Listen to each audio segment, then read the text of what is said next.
Chapter 1. It is a truth universally acknowledged, that a single man in possession of a good fortune must be in want of a wife. However little known the feelings or views of such a man may be on his first entering a neighborhood, this truth is so well fixed in the minds of the surrounding families, that he is considered as the rightful property of some one or other of their daughters. "My dear Mr. Bennet," said his lady to him one day, "have you heard that Netherfield Park is let at last?" Mr. Bennet replied that he had not. "But it is," returned she, "for Mrs. Long has just been here, and she told me all about it." Mr. Bennet made no answer. "Do not you want to know who has taken it?" cried his wife impatiently.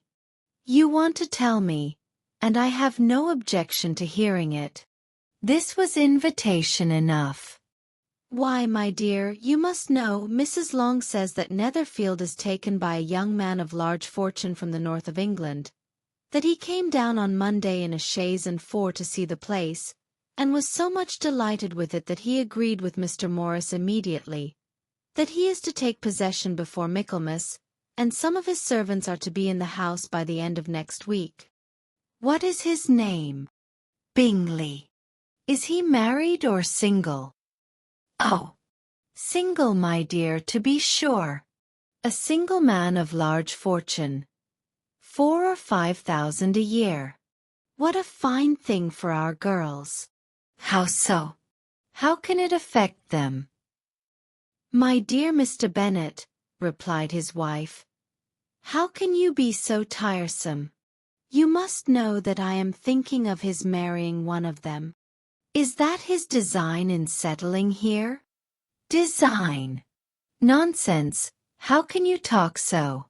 "But it is very likely that he may fall in love with one of them, and therefore you must visit him as soon as he comes." "I see no occasion for that." "You and the girls may go, or you may send them by themselves, which perhaps will be still better. For as you are as handsome as any of them, Mr. Bingley might like you the best of the party." "My dear, you flatter me. I certainly have had my share of beauty, but I do not pretend to be anything extraordinary now. When a woman has 5 grown-up daughters, she ought to give over thinking of her own beauty. In such cases, a woman has not often much beauty to think of. But, my dear, you must indeed go and see Mr. Bingley when he comes into the neighborhood. It is more than I engage for, I assure you. But consider your daughters.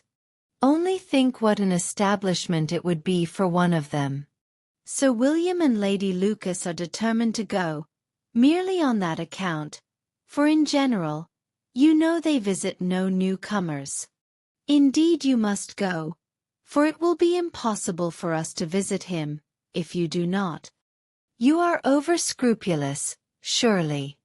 "I dare say Mr. Bingley will be very glad to see you, and I will send a few lines by you to assure him of my hearty consent to his marrying whichever he chooses of the girls, though I must throw in a good word for my little Lizzie. I desire you will do no such thing. Lizzie is not a bit better than the others, and I am sure she is not half so handsome as Jane, nor half so good-humored as Lydia. But you are always giving her the preference." "They have none of them much to recommend them," replied he. "They are all silly and ignorant like other girls, but Lizzie has something more of quickness than her sisters." "Mr. Bennet, how can you abuse your own children in such way? You take delight in vexing me. You have no compassion on my poor nerves. You mistake me, my dear. I have a high respect for your nerves. They are my old friends. I have heard you mention them with consideration these 20 years at least. Ah! You do not know what I suffer. But I hope you will get over it, and live to see many young men of 4,000 a year come into the neighborhood. It will be no use to us if 20 such should come, since you will not visit them. Depend upon it, my dear, that when there are 20 I will visit them all.